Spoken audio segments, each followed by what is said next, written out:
jaw-dropping moment from her to aha. Thank you. Okay. So, good morning, everyone. Good morning.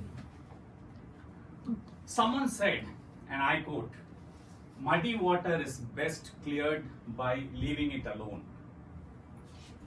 Oh, really? So, good morning, everyone, again, fellow Toastmasters, guests, ladies and gentlemen. Today, many decades back, when I was in school, I used to wait for this month of May. Why? What's so special about May for a school goer? Summer vacation. Absolutely. Summer vacation month. Oh my dear May, the month when I take wings and fly down to my grandma's village.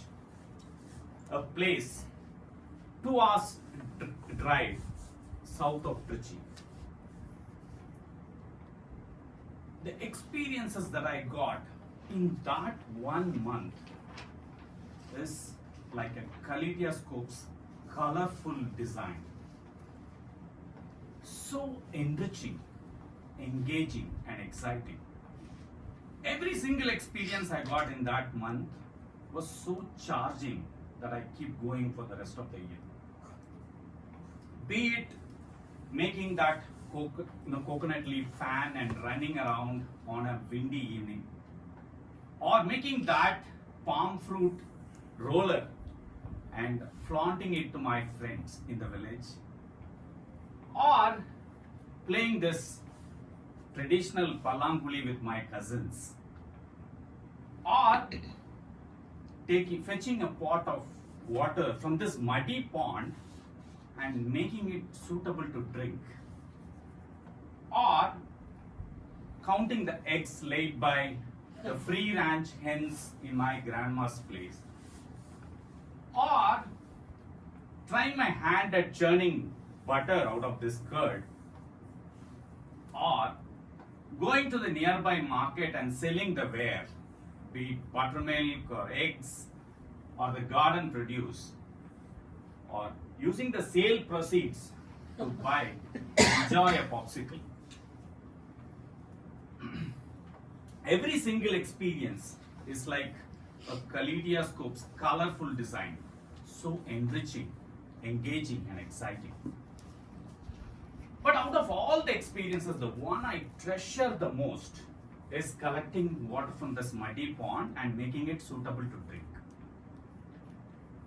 The reason why I love this most is the process that's involved in this is at least an hour in the day or in that day. Right? It is actually a two-step process. Number one, after I fetch that muddy water from the pond, because there's no piped water in the village at that time, so I have to get a pot of water from the pond and filter it through a white cloth. Right? So it filters out all the small leaves, twigs, and all that stuff.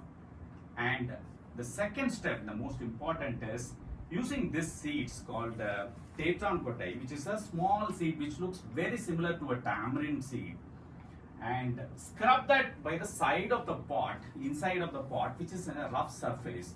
And when you scratch it, after you wet the seed and you scratch it, it makes it makes a nice paste out of that seed.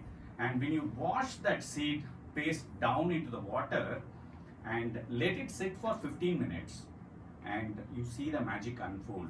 When you open the pot after 15 minutes, what you see is that all this mud settles down in the bottom, right? And what you get on the top is a pristine, pure, crystal clear water which you can transfer to another pot, and it's completely edible, fit for drinking.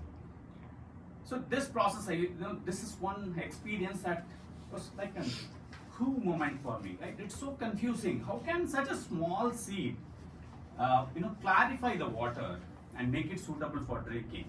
I was actually so surprised with the capacity of the seed. And even in the rainy months, what the villagers do is the seed is, it grows in a deciduous tree, and the trees are planted all around the pond. So in the rainy season, what they do is they cut the branches of that tree, put it in that pond, so that the entire pond clarifies like this. So it is such a wonderful experience that I still read, but one thing that confused me is what is this entire thing all about? How can a seed make this water so clear, right? So years rolled by, I went to college. I sat for a lecture that day. I did civil engineering. There is a lovely specialization in civil engineering called environmental engineering, which talks in great detail about water treatment. The topic for that day was coagulation. So my lecture was about coagulation. My lecturer started talking about this small particle called coagulant, which will gather all small particles on the water, and it will form a flock, which makes the particles settle down. Then you can separate it in a sedimentation process, right? So that's a coagulation process. Oh, this sounds very familiar, right? I have seen this somewhere in the past, and to my surprise, that seed that I was using was a natural coagulant.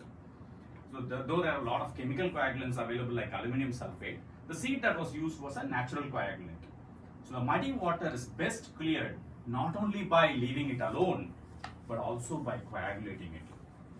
If I may extend this quote a bit further, a murky mind is best cleared not only by experiencing things, but also by journaling them. So this daily habit that I practice, which is journaling what we go through every day, brings a lot of clarity in our thoughts. And a bonus tip as a Toastmaster, these journal entries will make great stories for you to tell in your Toastmaster meetings. So, as it is customary to Toastmaster, I will be failing in the duty of a speaker if I don't hand over the control back to the Toastmaster like this. I have had so many life-changing experiences by journaling. How about you, Toastmaster?